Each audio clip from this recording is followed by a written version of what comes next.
The old ruins of Panguna copper mine, a legacy of wealth and wounds.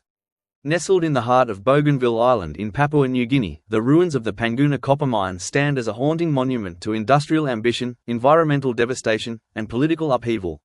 Once among the largest open-cut mines in the world, Panguna was a glittering symbol of economic potential. Today, its crumbling infrastructure, rusting machinery, and scarred landscapes tell a different story, one of conflict, displacement, and a community's enduring resilience. The rise of Panguna. Discovered in the 1960s by prospectors from the Australian mining company Conzinc Rio Tinto of Australia, CRA, Panguna quickly became one of the most significant mining operations in the Southern Hemisphere. Officially opened in 1972, the mine produced vast quantities of copper, gold, and silver, contributing heavily to Papua New Guinea's GDP. However, the wealth generated rarely benefited the local people. Most of the profits were siphoned off to foreign companies and the national government, leaving the indigenous landowners with little more than environmental degradation and social upheaval. Environmental and social impact. The environmental consequences of the Panguna mine were catastrophic. Forests were cleared, rivers were poisoned with tailings, and sacred land was desecrated. Local communities, reliant on the land for subsistence farming and clean water, found their traditional ways of life increasingly untenable.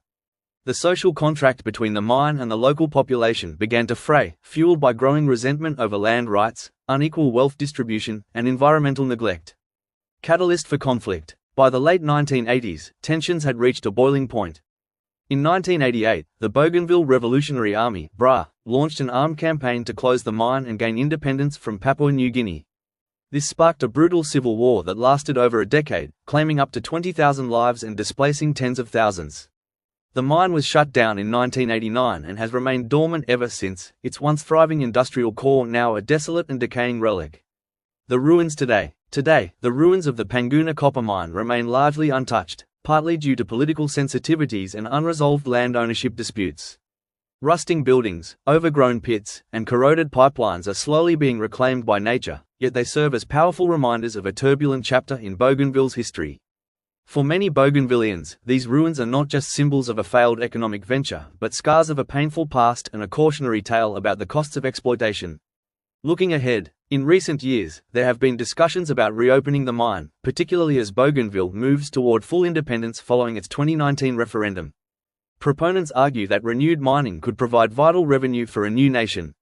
Opponents, however, warn of repeating the same mistakes without substantial reforms and greater control by local communities. Conclusion. The old ruins of Panguna copper mine are more than just remnants of industrial decay, they are a silent testimony to a complex legacy of hope, exploitation, resistance, and resilience. As Bougainville charts its own future, the lessons embedded in Panguna's ruins must not be forgotten. They offer not only a warning from the past but also a foundation upon which a more just and sustainable future might be built.